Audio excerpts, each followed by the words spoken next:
Hey, Matt, what are we doing today? Tom, we are here to talk about games. Games, and people who love games. Yeah. Oh my gosh, we've invented something new. Have we? Yes. We have combined the podcast and the video to create VideoPodcast. That bold means new format. a new invention, copyright, shut up and sit down, 2020. If you are an aspiring creator, you cannot use this format. We are very litigious. If you're listening to this as a podcast and thinking, hey, I'd like to be watching these people's faces while I do this, you can do that. However, if you're watching this as a video and you're thinking, I am interested in this conversation, but I do not want to look at these people's faces, you can also do that. Yes, you can minimize the window.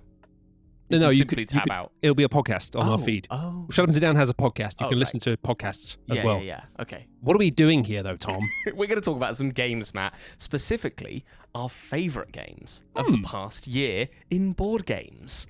Is this sort of in lieu of our gift guide? We've got a standard gift guide video, but we always have a section that's like, here's the games for hardcore gamerinos. We never know how to do it. We don't know how to try do and it. categorize it, and it ends up being ridiculous. Like, I tried to set up categories for our gift guide this year, and the best I could think of for one of them was just like games that feel like they'd be cool to hold in one hand while you hold a skateboard in the other hand. A skateboard. I In thought the you were end- going to say a beverage or a snack, but no, I mean, that would make more sense. you're about to board it A skateboard. in more ways than one. But yeah, I decided against that. So this year, trying to squeeze everything into ridiculous categories, we thought, no. No. So we're going to have a separate, more polished video, which is just going to be some suggestions of some nice small things that you might buy people as gifts.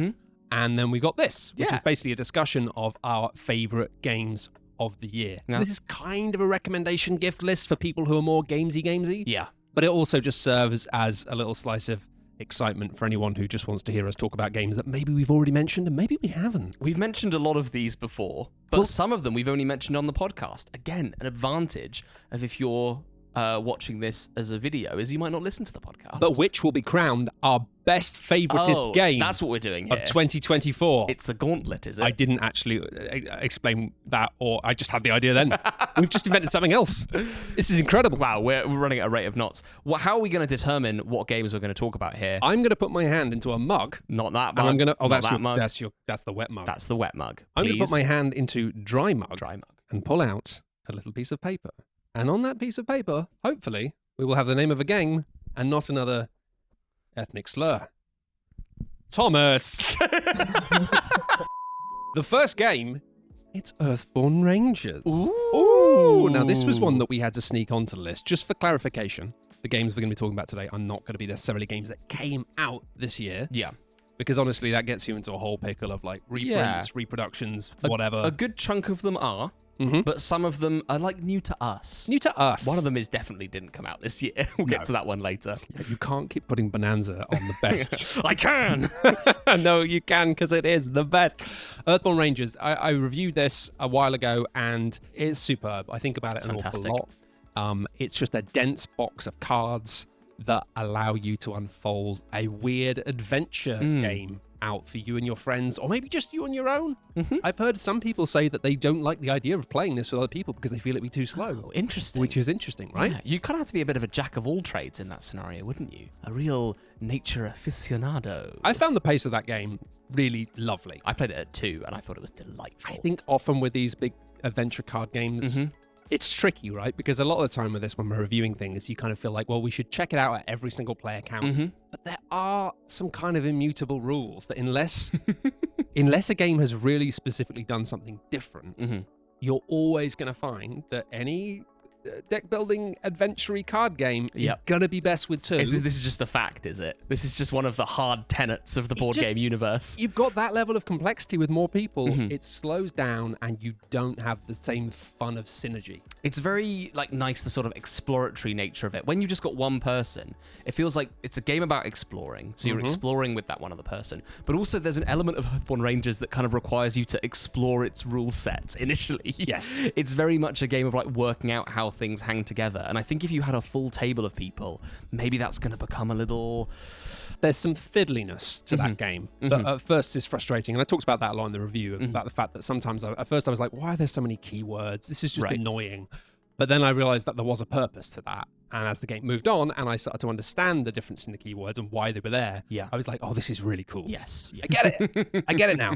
But if you are all having that sort of slight confusion with characters that are slightly different and rules that are slightly different, Yeah. you can see that being heavier. Whereas I think For with sure. just two people, you can be helping each other out more easily. You can have an idea of what's going on. And also the pace of the game is just going to be faster Yes. with two people. Yes. I think it's very much a kind of your mileage will vary because some groups are just faster than other groups. You know, like I saw a thing recently when we were one of the games that we worked on this year, Wilmot's Warehouse, people talking about it. And I was looking at some of the reviews on Board Game Geek. And someone was like, yeah, I liked it, but it's a little slow. Like, you know, we were taking our time to like put things out and realized, you know, we've been playing for like 40 minutes. And basically the description, what somebody was saying was like, I've been sat here talking to my friends for like 40 minutes now. And it's like, it's just such an interesting criticism. It's like, yeah, like I think you're maybe doing it a bit more slowly than you should. But also it's like, you are just, you're having fun. You're chatting to people and people being like, I don't know if I want to sit here and talk to someone, which actually in a review about a board game, I don't know if I want to sit and talk to people for an hour. That's kind of fair. Like I can see that, right? But like this was something that I'm really excited for people to get their hands on because I think that unfortunately, due to the timings of when we talked about it, it became very unavailable very quickly. There is another printing coming and people are going to start getting their hands on it soon. And with an expansion. Yes. And I mean, honestly, it's so expandable. Yeah. It's the sort of thing where I was immediately like, yeah, I just want a box full of this stuff. I want to cover this specifically so more of it gets made. Yeah, it was deeply selfish. Yeah. It was like, oh, I love this system. Yeah. What it does with the book is so clever.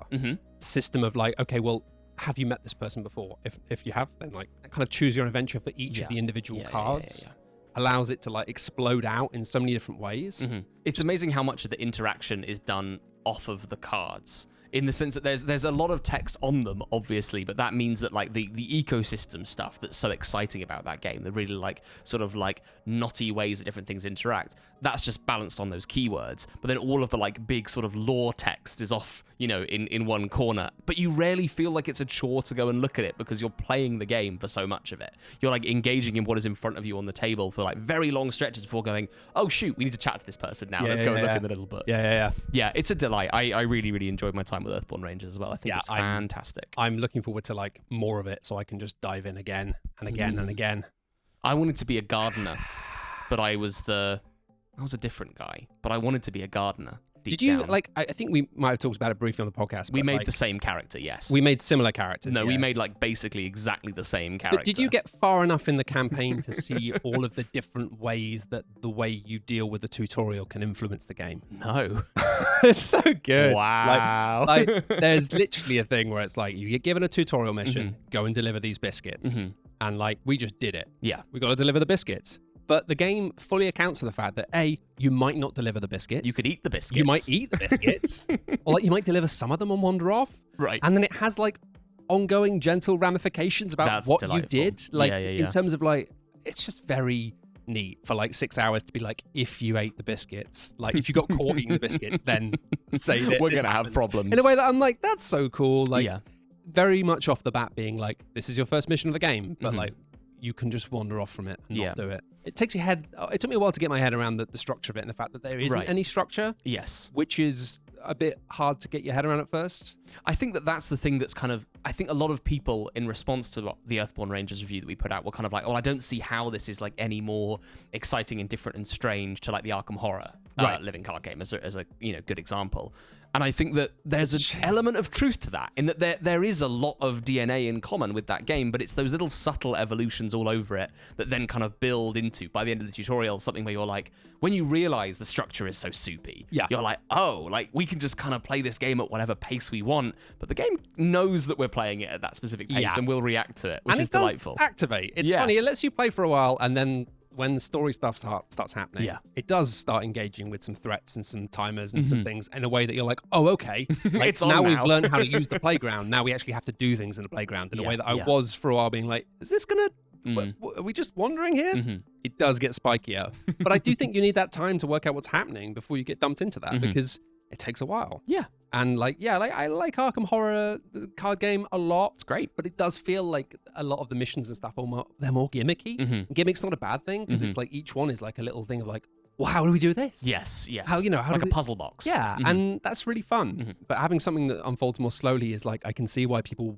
wouldn't see why it's more exciting and more interesting. But like, It is. Yeah, when you just just have to trust explain us. it like in a sort of rote mechanics, it's like, oh, I don't get it. But then as soon as you sit down to it, give it some time, give it some love, it blossoms beautifully. I can't wait for more people to play this, and Yeah. I'm kind of like, I'm hoping that people love it as much as I did. Thanks, Earthborne Rangers. Thanks. We knew you very well. Shall I be a hands person in the mug again? Yeah, go for it. All right. What's next? What's next on the list of games?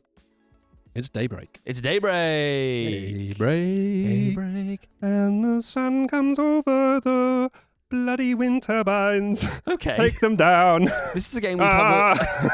No, I'm joking. I love wind turbines. Yeah, me too. Some people are legitimately afraid of them, and that's fine. Is that wait? Like a fear. Okay. I thought you were gonna say like it's fine for people to not want wind No. turbines like out there making renewable energy. No, it's great. Renewable energy, great. But I also respect the fact that some people look at them and go, those things are gigantic and metal and terrifying. Yeah. And I'm like, I respect that fear. Okay, I respect the fear too. But Daybreak, It's a great. good game. We talked about this on the podcast like quite a while ago, but it hasn't got a video review. No, I think I probably am going to still make a video about it at some point. Oh, okay. I don't know when. It's one of those tricky ones that keeps being shifted around, but it is just so good. I think the more I play it, the more I'm like, oh, this is clever. Yeah. In a way that I maybe didn't give it enough credit for in my first play or two. Oh, interesting. Okay. I think initially I was like, okay, it's kind of pandemic-y, Yeah.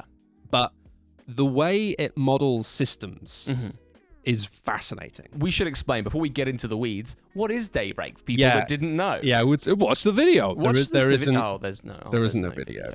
It's a climate change co-op. You're trying to stop climate change, not cause it, ideally, where players are different world leaders, countries, organizations. Night Smash is the opposite game. It's like Pokemon Blue and Red. You've got Daybreak and then Night Smash, which is the same game, but you've got to mess up that planet as quickly as you can. You could play reverse Daybreak, where it's like, it just make every card do the opposite of what it says on it. The game really easily. You just do a bad job, which mostly I do. But how bad a job can you do? Real bad. That's what real people are trying to find out right now. I like that. It's too true. It's too real, but I like that. So it's a co-op game where you're trying to solve climate change. You're playing these countries, and it's a very strange sort of card-based deal where you've got these cards in front of you that are going to have sort of very basic effects. Maybe they'll let you clean up some dirty energy. Maybe they will remove some carbon from the board. But it's by sort of combining them and sort of, letting them synergize together that will kind of develop you into this engine for growing 1 million trees and capturing carbon and hopefully making sure that the temperature doesn't get too hot and spicy before the end of the game. But just like in real life world, you're kind of up against it initially. Yes. It's not a fair starting point. Yeah, it's it feels bad on that first round. Things are already not in a great space. And so you've got all this carbon constantly building up. And the best you can do is yes, you can try and reduce some of that carbon going out into the world, but also you need to try and capture some of that carbon to stop it from eroding things. And it feels so depressing when you spend 4 turns and you've just made a few trees. And you're like, yeah, at the same time, but I've also just increased my output with loads of factories that's going to help for another reason. Don't worry. That initial reveal when it's you spent your whole turn making 6 trees and you're like, I'm going to clean up 6 carbon. And then you get to that everyone produces carbon stage and it's you make 27 carbon and you're like, oh, we've got a long way. And you get so proud, just getting that down. I think what I really, really love about that game is it is a fascinating puzzle in the fact that you're so restricted by what you can do. In the fact that you can have, is it 5 cards in play at any time? Yeah, 5 sort of top cards, and you can stack them. You can have infinite cards, technically, but you can only use the effect of the top one, so 5 at a time. So, cards can become more powerful by having other things tucked underneath them. And I like the fact you're just adding to them, because sometimes you can be I think I'm done with that now. Yes. I'm going to shift from this technology to this, and then I'm going to start doing that. And you'll lose that effect forever, which feels terrifying. I think there was ways you could get it back. There are some ways you can get it back. I definitely gamed it at one point. You in a way initially it felt great. feel when you don't know the scope of the game, it feels like you're going wow, I guess I'm never going to use wind turbines. I've moved away from that and I'm just going to destroy all the cars. Looks like I'm saying goodbye to the concept of things being better. But yeah, you are encouraged to almost min-max a little bit in the fact that the starting, the player boards are reflective of parts of the world. Yes. And I like the way that it scales differently in terms of with multiple players. You might be China and America just for 2 players, but then you might be China, America, and just everywhere the rest of the world. It kind of mixes it up a little bit. Sure. But those boards are interesting, and the fact that you have different problems to deal with. Yes, that's America, exactly what I was going to say. America has a lot of cars. A lot of cars. Really? Yeah, a lot of cars. China A lot of people. Yeah, I've heard. A lot of people. And trying to like manage the existing problems you have of like all of this carbon building up on the board whilst also actually trying to look after the people is really interesting. And I felt, we talked about this in the podcast, I think it feels so honest rather than it just being like, because I think for a few years we've had the conversations of being like, hey, we can just do a couple of things and make the world better and it'll be fine for everyone. And hey, you know what? There was probably a point in history where that was true. But it's not anymore. It's not anymore. Now it's like, unfortunately, we do have to like do the work and we have to meet in the middle and we have to be like, okay, well, yeah, we need to look after people because otherwise the world's going to fall apart. Yeah. But we need to meet that middle ground. I love how realistic it is with things like, you know, you can decommission a bunch of sort of coal power plants, but that is taking a huge chunk out of your energy reserves. And then you might be like, okay, well, it's fine, I'll replace it with wind turbines. And it's like, buddy, those are expensive. You get one of them. And it's so like, and you always have to deal with your population just growing and growing the whole time. And that thing of like the different countries having different needs is like so felt at the start of the game when it's like, well, what can I do? Like, that's the sort of like the focus of the game, is that you might not be able to solve someone else's problem. Like, you have to deal with your own battles on your board, and rarely you'll reach across the aisle and collaborate. And those moments feel really special. Because you've managed to sort your own problems, and finally you can look at other people and go, let me help you out here. That's it. You're like, I've got this incredible green revolution, and then the other person's like, I'm sorry, I've still got a billion factories churning out stuff, and you're like, I am drowning in cows. And yeah, like trying to manage that. I just think it's really interesting that it's like, you can't ignore the needs of people. You can't ignore the needs of population. People need power. People need places to live. And so you have to do that, but then you also have to work out, how can we juggle the existing needs of people whilst also not going too heavily into getting rid of all the cars, because maybe you go rid of all the cars and it's like fantastic, but then society falls apart because you haven't sorted a replacement. Because you haven't thought about the long-term implications of putting all the cars into a fire. I love it. I think what it has to say is baked into the mechanics. It's not one of those games where it's like you're playing it and it's like there's a paragraph in the manual being like, by the way, if this has made you care about plants, then maybe you go to this website and read about a tree. It doesn't go like, turns out this stuff's real. It's just the fact that you start playing it and you go, oh, I actually understand the challenge of this. And I understand why sometimes things are not as simple as like, why don't we just change everything? But also the fact that all the cards then have like QR codes, so you can go to a website and you can read about all of these real technologies, some of which are being realized and some of which are still like prospective, is fascinating and kind of hopeful. And it never feels like overly educational. It doesn't feel like you're being lectured to. It feels like you're playing a really fun game and then you're actually learning something on the side. It's like the dream for parents everywhere. It is. It's the best. I'm just going to go out and say it's the best educational game since the Zoombinis. Drop mic. I'm not actually going to drop the mic. Doesn't mean anything because I don't know what Zoombinis is, but yeah, okay. It doesn't matter. But if you don't know what Zoombinis is, then you doesn't mean anything to you either. But if you do know what Zoombinis is, then let me tell you, Tom. Indeed. Let me tell you, Tom. That means an awful lot to some people. An awful lot. What's next, Matt? Thomas, you know what this is. Oh, do I? It's ARX. Woo! Should I put the kettle on? Yeah, go for it. No, I actually don't want to talk for too long about ARX because I've talked about it so much everywhere all the time. Resources are available. I think I want to say, like, all I want to put in this section is, like, it's obvious that I really, really like ARX. And I think one of the things that kind of got maybe mistranslated in doing 2 very big videos on it, the second of which was very like, hey, this game is sort of worthy of your attention in a more sort of like, I don't know, sophisticated and academic way, is that ARX is just an incredibly fun time. It's not a game like that I'm playing because I think that I'm having like sort of, you know, academic realizations about it every time I play it. I play it because the brass tacks of it are so sharp and nasty and continually like revelatory. Every time I play it, I learn a little bit more and I have a great time doing it. I get that though, and I think that's a really interesting, like, this is a good, the video podcast format that we obviously invented is a great place for this sort of discussion because of the fact that it is a little bit more insular. I remember when I reviewed Dark Souls for Xbox Magazine years ago. Yeah. The fact that I only had like 2.5 days to play the game and write the review, which seems bonkers, without any guide. Crazy. I've got to be honest, when I wrote the review, I hadn't got that far. I felt like I had, but I hadn't. It was a big game, and I didn't have any idea what was going on. But that felt impossible, because even within that amount of time, I became so obsessed with it that trying to condense down like what I thought into 600 words, I was immediately just getting into the weeds with it, because like when you have that deep passion, it's like you just end up thinking about things in such a detailed, interesting way to you that like you can talk about it for like hours, and the internet has repeatedly. But then at the end of that, people who don't know anything about it can just be like, "Is it fun?" Did you have a good and you'd time? be like, "Oh, it's the most fun I've ever had." Like, did I not make that clear? Yeah. And it is.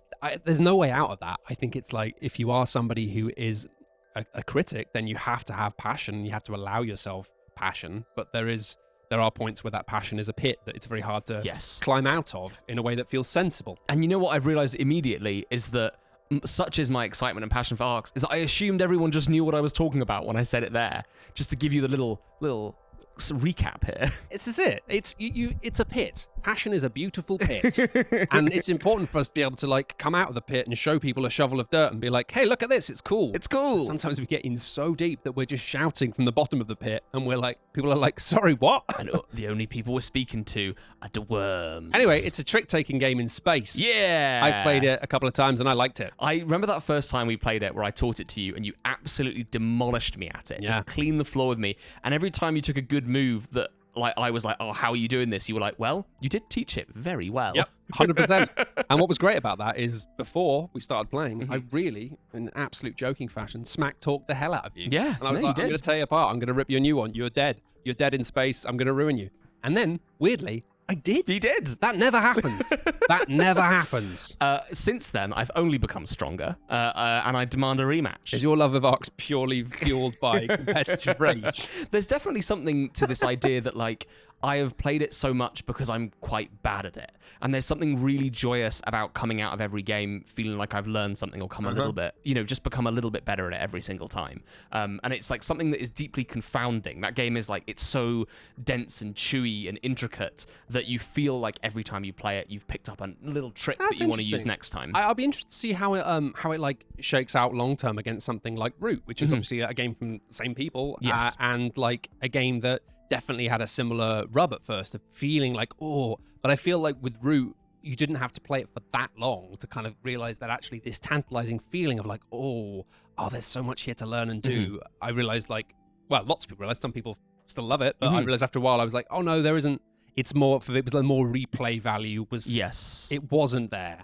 Whereas it feels like with ARX, like that's because of the lack of the kind of crazy asymmetry from a base level. Yeah. That's that kind of desire to crack it open feels like it's less of a gimmick and more of like an actual thread to pull out. No, for sure. I can absolutely agree with that. I think that like Root has sort of developed a competitive scene, but the folks at later have sort of mentioned this idea that like it wasn't intended to have that. Whereas I feel like the competitive nature of ARX was like very apparent very early on, and the way people were engaging with it was immediately very competitive rather than the designers probably had the fear. They were like, we made Root and it was supposed to be a bit of fun, and then people took it really seriously, and it's like, oh god, you're not supposed to be doing that. Yeah. So we better make this quite tight. Yeah. It's I think it is the sharpest game that Leader have made, and it's the base game stands very much in contrast to something like Oath, which is all about the story. The base game of this is much more like, I think the comparison point to me is like learning the game felt like learning Netrunner. Yeah. In the sense that like every time I was playing it, I was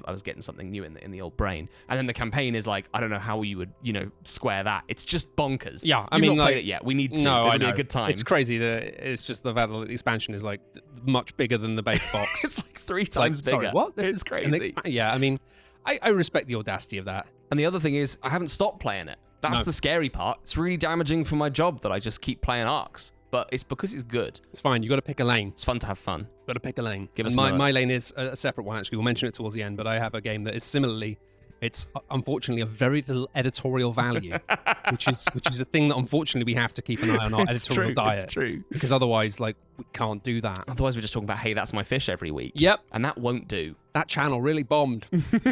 Give us another game. All right, I'm doing it. Okay. Another game on this. Another game? Yeah, I've got another game. That's crazy. Spectral.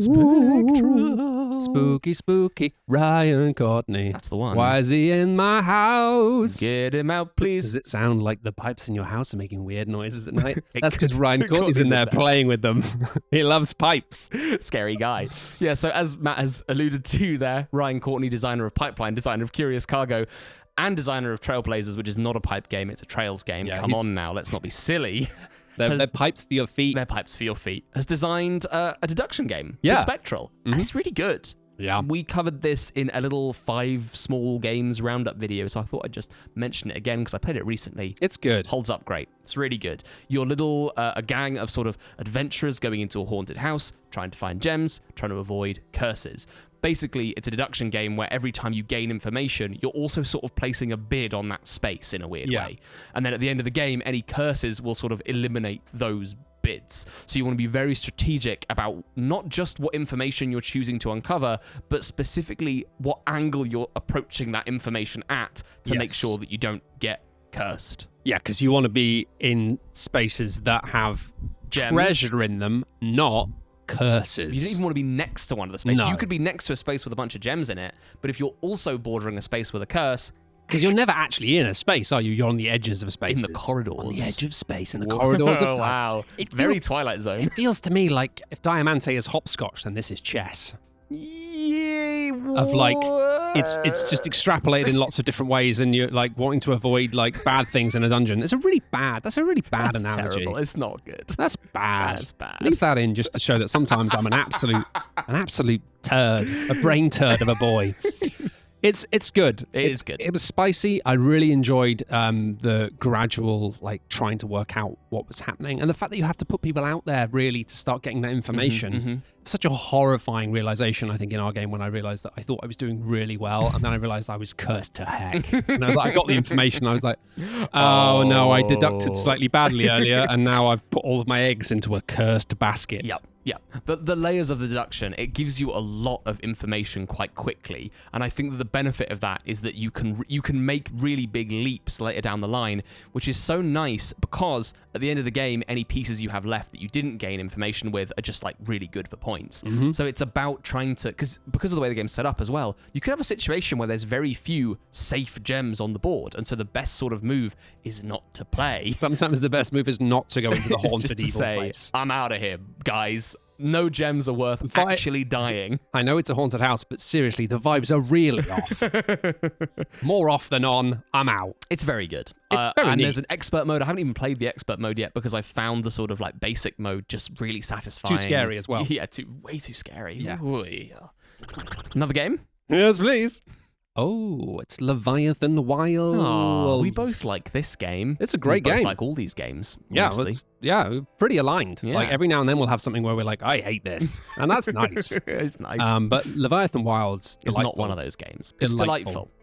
You're doing a little bit of Shadow of the Colossus. You're climbing these big old beasties and you're chiseling harmful crystals off of their back to make them safe and happy again. Yeah. So instead of murdering them, but I still, when we were playing, I still you were talked like, about, let's kill this guy. I was still being like, we're going to kill this I'm big going to snake. crush this turtle. I'm going to kill this thing. Smash them guinea pigs. I like this game an awful lot, and I feel like the foundation they've gone on from like the bleak Shadow of the Colossus game to then this really colourful thing about cheerful little miners jumping around and helping out with creatures. Very vibrant, very colourful, and a very fun cooperative puzzle. If anything, actually, I feel the foundation of Shadow of the Colossus, the end of the game, it feels a million miles away from it. It's very much like an early point because this game felt really cheerful in its collaboration and cooperation. Yes. We're always chucking each other mushrooms that can help each other out, or being like, I can play a card that can help you, maybe. And then, in that spirit, I loved the way that the character you made, it wasn't just as simple as like, I'll play the short, powerful person, I'll play the one who's good at jumping. No. The way you made those mini decks allowed you to try different things in a session. Yes, yeah. It gives you sort of just enough personality to sort of distinguish yourself from everyone else around the table, but not too much that it would make it kind of hard to know what someone else is good at. Yeah. You just have this very immediate poppy set of characteristics that everyone can kind of like partake in quite quickly. Yeah. And that's what I really like about it, is the fact that you play your one card on your turn to do something, but then from that point on, your hand is just being offered up to everyone all the time. You're like, hey, I've got this thing, can I help you out with this? Like, it is so, because I think it's so like fluid. That's the thing that I wanted to kind of get across in the review and felt like I didn't quite manage, is this fact that like you are always kind of like chucking each other helpful bonuses. Yeah. You're always taking your turn outside of other people's turn. Yeah, it's to like avoid danger and stuff. It's your turn more often when it's not your turn than when it is. Yeah, absolutely. In a weird way. Normally because someone's just kind of made the monster angry in a way that means you're going to get stomped on. Yeah. And then you're like, you need to save up some of your hand to be like, oh, just so I can nudge myself out the way at the last minute. And everyone can always do something to help at some point. Yes. In a way that's feels really nice when you're like, oh, you can help me? Incredible. Yes. And then like you're like, oh, I can just about jump up here. And someone's like, don't worry about that. I'll help you jump like twice as far. And you're like, how do they do it? Wow. They're so dreamy. I really liked the malleability of the characters. Yeah. And the way like, I think it's really nice when you have games like that where rather than being like having a single archetype, because sometimes we are very much about like, I want to try all of them. I want to try this, I want to try that. Yes. But sometimes people just like the familiarity. And it was nice that people could be like, I'm going to stay being this character, but then I'm going to just slightly tweak it. Yeah. I'm going to change one of these decks. Yes. And allows you to like basically split up the character into multiple parts. That lets you like have a go at a bit of someone else's thing. You can like tweak rather than completely have to change gears. Which again felt like similar to like Earthborne Rangers in a way of having like something a little bit more modular in a way that felt fun of being like, oh, next time I'm going to try mixing this and this because I think that'd be a fun combination.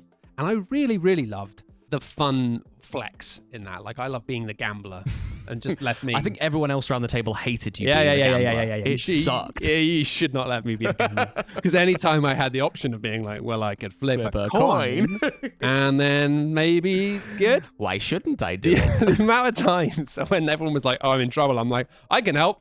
I mean, maybe. Like, I can either help or nothing will happen. Do you want my help? Like, and everyone's like, this is not the most appealing thing in the world. I'd be like, it might be great.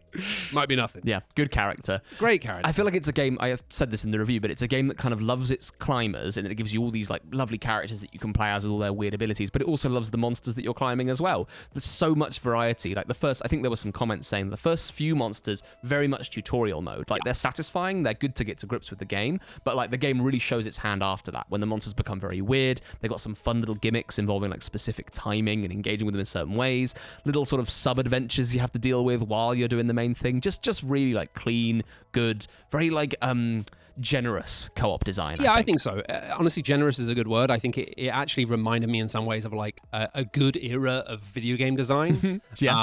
Before things got kind of maybe a little bit too addictive and predatory, where it was just like everything was colorful and fun and generous. Yeah. I think a really good example of that, actually, my favorite mechanic in this game is one of my favorite mechanics I've seen in years, actually. Yeah. Let's talk about that. The token that you can flip and just focus to just basically be like, okay, I'm going to make this thing I'm doing better. Yes. And it's just a simple rule of like anywhere on a card there's a number, you can just add make one it to one it. better. Yeah. The fact that it applies, and it's like, it applies to everything. Yeah. And it just felt so immediately like open and like, oh, like I can use this in so many ways. Yep. And like, even though you might not come across that many times in a session, when it does happen, it just feels so like exciting. It's just, I love it because it's such a simple thing. Yes. Rather than having this simple list of caveats of going, well, of course you can't do it with this power or this. Just being like, if there's a number, just add one to it. Yeah. Being like, it feels... Just make it a little better. It feels overpowered sometimes in a way that's delightful because you feel like you're breaking the game in that kind of like Slay the Spire way, actually, of like being like, but hang on a minute, this says I can do one of these 4 things twice. And that means I can actually do one of these 4 things 3 times or like 2 of these 4 things. Yes. And just realizing it's that thing of like, it's like you're being scammed in a shop or something. You're like, it can't be this price. But in a good way. And they're like, no, sir, it is. Buy 2, get 3. You're like, but that's... Really? It doesn't make any business sense. I love the flippancy. I love just being like, rather than being like, well, yes, you can change any of these numbers. It's just, that's like the pinnacle for me of good board game design. It's just being like both generous and simple, of taking something that could have been complicated and making it easy in a way that just feels great. Yeah. I think it's a game that's like, I'm really excited to see more games from these folks because it really was just a smasher. Yeah, great first game. Design in the space. I was like, this is just a great co-op game. Yeah, well, it comes from experience. People behind it, they got a lot of experience in the industry, and they boiled it all down into one sharp point. Good game. Good game. What's next? Oh, we're getting low in the mug. Oh. I think this might be the last thing in the mug. Really? Yeah. The last thing already in that muglet. Good as feeling an eternal Dex. You don't know anything about this. That sounded like how a big insult. Dare you? Please don't intervention me. You are not qualified to talk about Eternal Dex. Put it down. You're not wrong. This is a slightly sticky one to talk about because it is a Kickstarter game that will not have delivered by the time this goes live. However, I got given it by someone who was not involved with the publisher anyway. They were just so excited about the game. They were like, I want to give you a copy of it like now. Is it something that has been in print before? No. Okay. So this is it will have ended its Kickstarter cycle. but it won't have delivered to backers. Well, by then the time. big caveat here. Then, Big caveat. We've had a few things in the past year actually, where people being like, "Oh, talking about Kickstarter games and stuff." And like, well, no, there's a rule here in the fact that, like, generally speaking, like, we're only going to do that now if something has had a printing, or we have a finished version of it, and we have enough trust that, like, the finished version people get will look like this. Yes. There's definitely an era, early Kickstarter, where people would be like, "There's games coming out," and you'd look at it, and it would be like a very early copy in a way that they'd say, "Oh, it's going to be fixed. It's going to be." But I feel like now Kickstarter has got such a process to it that the majority of the time, when you are dealing with professionals, and they've done this before, you have something that looks final and feels final, and you kind of have the confidence to be like, this is the game. And what I've got in front of me is the finished copy. It didn't feel prototypey in any way. It felt like it was done. You know, it's a finished still, text. Wait till it's out there in the wild. Wait till it's out there. I think we can say that the game that I got was good. Yeah. But no sort of promises as to how that Kickstarter is eventually going to deliver. See it out in the wild when it does. Yeah. That feels fair, right? That's fair. Can I tell you why the game's good? Yeah, please. It's a good game. That's the end of the segment. And then they pay us $5 billion each in cash. I'm going to buy a car made out of coins. I'm going to buy a coin made out of cars. Tell us about Eternal Decks, Tom. Why are you so willing to besmirch your entire reputation? Why are you putting yourself out on this limb like this? This is a hard one to explain without you having played it, but picture in your mind. I'm going to close my mind. A square cloth board. On that cloth board, there are these kind of rows from left to right. On the right of the rows, there are these cards. They are called Eternals. And below them, they have a little deck. They're Eternal decks, if you will. Okay. Yeah. Okay. Your aim of the game is essentially to wake up these Eternals by building a little bridge of cards from the left of that row to the right of that row. So you go from left to right, building out your little cards, placing them down, wake up the Eternal at the end, and then you get the cards that are under them. Because one of the caveats of this game is that if you're out of cards, you're out of game, buddy. You're dead meat. So it's this constant race of trying to play out these cards in these rows in this very intricate way that I'll get into in a second. So you get more cards. So you get more cards so you can sustain yourself. The rub is that these Eternals will introduce problems for how you can actually put the cards out in the first place. So let's say you wake up the Mermaid. The Mermaid says you cannot play a single red or green card for the rest of the game, right? Until you then put them to sleep in a way that I won't get into now. Okay. But they essentially... You shouldn't, don't be talking about putting mermaids to sleep. I'll try my best. They essentially put out these like sort of annoying conditions that you're going to have to deal with, on top of the fact that already at the start of the game, you can't put like numbers next to like numbers, or like colors next to like colors, which is a real problem because you start off with each player having a deck that's entirely made of red and only has the numbers 1 through 5, and another with entirely blue 1 through 5. So you have this very knotty puzzle at the start where you're trying to work out how you can sort of correctly lay out these kind cards. of mind-like. Yes. Trying to work out like what the other person's going to do or what they've got. Even more like the mind, no communication allowed. Right. You have these, and this is another thing, similar to that focus token that we're talking about in Leviathan Wilds.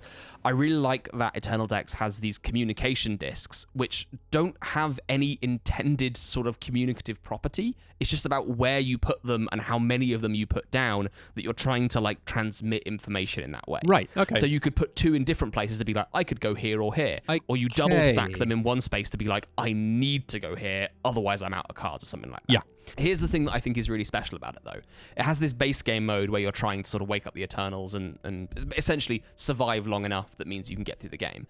But every time you play it, you descend a level deeper into like hell, I think. Cool. And it will add entirely new mechanics. So there's one which is like you're in the ghost town, and now the Eternals that you put to sleep wake back up again as spooky ghosts, and they're going to annoy you. Or there's one which is the labyrinth, where you need to find keys, and you get keys by laying out specific cards in specific patterns across the different rows. It's like baffling. There's like boss fights. There's these weird little decks that combine multiple things. It's just sort of such a bounty of ideas that makes me so excited to just see more of it every single time, and it's built off a foundation that's just really, really sharp. That sounds cool. It also looks great. It sort of reminds me of not the same at all, but it sounds like it's tickling a part of my brain that the Initiative did, in a way of having a simple game that then as you play it, it like keeps adding flex in a way that you're like, oh, this is getting interesting. Yeah. And again, that was a kids and family game really, so it never got like super spicy, but it kept doing spicy things in a way that you're like, okay, I think I get this. And it's like, no, you don't. I love a game that introduces, like, it gives you that base rule set, and then you immediately can tell exactly how ruinous something is going to be when you hear the rules for it. You're like, oh, what, we have to do that? And then it feels so good when you manage it. So something on my stack of things I want to check out soon actually is the Mandalorian game, just because of the fact that like that's a game from Corey Kaniza, the people who met. It's very much like, oh, this is the initiative. Oh, okay. But like the way that the core mechanics work, it's like it's the same. Okay, but interesting. But it's Star Wars adventure in a way that I'm like, interesting, because like the core mechanics of that were really quite cool. Yeah, let's see how that develops. Cool. I'll play that with you. That sounds smashing. Yeah, it's great. We can play it soon. Magic. Now, do we have some special mentions? We do have some special mentions. I think we only have 2 special mentions. That's fine. We'll have 2 special mentions. 3 special mentions. Oh. I know. And then maybe some more if we feel like it. We can come in from the future. I think, it's hard to know all your brain all the time. So we might recording this and then a few weeks later, we might be like, actually, I'm going to add some more. So if we do that, then the edit's going to look different and you're just going to have to deal with that. But we're only doing that because we love you and we want you to have everything. What's the first special mention? Dune Imperium Uprising. Oh, that's good. It's just really good, isn't it? It's really good. They made Dune Imperium, and it was a great game. And as I said, is the first time I played it. Yeah, you said it's a great game. Matt, what's your problem with it? It was as simple as that. And then they made it again. Better. And they made it better. They made it better. So sharp, so clean, so intricate and interesting. It's really good. I've been holding off on, I really avoiding buying the app version of that, the game version of that, because I know I'll just lose myself to it. I think the problem with that is almost becoming, that one person who's really good at Super Smash Bros. At the party, and it just ruins the vibe. I don't want to be the person who's really good at Junior. Not that I could ever be. It's a nasty little game. Yeah, no, I get that. Yeah. But it's cracking. You can watch our review of that. We did a sort of retrospective on Dune Imperium and its expansions. Uprising just makes a great game even better. Yeah, and also I'd say that as the year has gone on, my love for that game has amplified in what I would call the GoldenEye effect. Okay. In the fact that the GoldenEye game on the N64 was such an absolute smasher that it made me love the film more. And then I loved the film, and then the film made me love the game more. So it's sort of and it became this like circular Ouroboros thing. Because I think without the game, GoldenEye, the Bond film, fine. It's not up there. It's not up there, but I love it. Yeah. Because I love the game. You love the game. And when Dune Imperium came into cinemas. When Dune Imperium Part 2, it really Timothy'd my Chalamet, and I loved it. Yeah. And I thought, this is a great film. It's a crack. And that means I know who the people are on the cards in the game, and I want to play it more. Yeah. No. So imagine how much I'm going to love it when they do the Dune 3. Dune, I couldn't really do it, but Dune, but with a 3 on the end, you can't say that. Like Mithrigan, Yeah. You see that movie? Dune 3. Dune 3. It's a good game. You should play it. Yeah, it's good. Slay the Spire, the board game. That's also really good. Oh, it's really good. But it is just Slay the Spire, but they made it into a board game. Yeah, I treated myself to playing it. This is my treat. This is your sort of job, not for your job, just for fun. It's my busman's holiday, but actually the busman loves driving buses, so it's fine. He's just driving a bus around the beach doing donuts. Yeah. This is my busman holiday at the moment, in the fact that I was like, well, Tom's reviewed this game really, he's done a great job. He's explained why it's like the game. He's explained why it's good and why it's interesting. There's really no reason for me to just jump into it, even though but then I was deciding, I was at Gen Con and I was just sort of wandering around and I was like, I don't know what to do here. I want to play a game. And I thought, you know what? I know Slay the Spire. I bumped into the designer, Gary. Oh, nice. A nice man. And he said, well, if you want to play Slay the Spire sometime, you should just play it. And I was like, yeah, you know what, Gary? Sure. You seem like a nice man. Let's sit and play Slay the Spire for a few hours. And I did. And I had a great time. Excellent. Since then, I've been playing it. Oh, yeah? I've been playing it. You've had enough Slay the Spire. You've played so much of the video game. Is it time for you having dessert in the form of the board game as well? Gary watched 1,000 hours of it. Oh my God. On Twitch. Yeah, he watched. The reason he got into it, because he was like, oh yeah. He was explaining it, being like, so, Slay the Spire, and I was playing it with someone else, and we were both like, yeah, oh, don't worry, like, we've collectively, we've put about 1,300 hours into that game, like, you don't have to with that, and he was like, well, that's more than me, but he watched a lot of the Twitch stream. Wow, okay. It was, he got really into it. Oh, and it was one of those things where the story of that stuff behind the scenes, it's fascinating. Maybe we'll talk about it on the podcast sometime. Maybe we will. But I love it. It's really good. And honestly, as fan service, because I kind of didn't want to play it because I thought it would be fan service. Yeah. And it is, but in a way that is really interesting. In the fact that it's not like hey, it's like you're playing your favorite video game. Cool. It's like you are playing your favorite video game. It's not like a sort of simulation of it. It's not like how, I don't know, Skyrim the board game is going like, oh hey, remember Skyrim? It was good, wasn't it? You're gonna like this now. It's like, you want to play Slay the Spire, but as a board game, here you go. It's the fact for me, the thing that's like is just the fun of being able to play all the characters at once, or like playing multiple characters at once. Yes. It's kind of like fanfic. It's like, imagine if Batman kissed Superman. Imagine that. I'm imagining it. It's good, right? Good jaws. A couple of good jaw lines there. Clonk. I think that Superman's not got any stubble because he's not bad Superman. Batman's maybe got a little bit of stubble. Yeah. A little abrasive. A little bit of friction. Superman's kind of into it. But it's nice. That's just my story. You can make your own.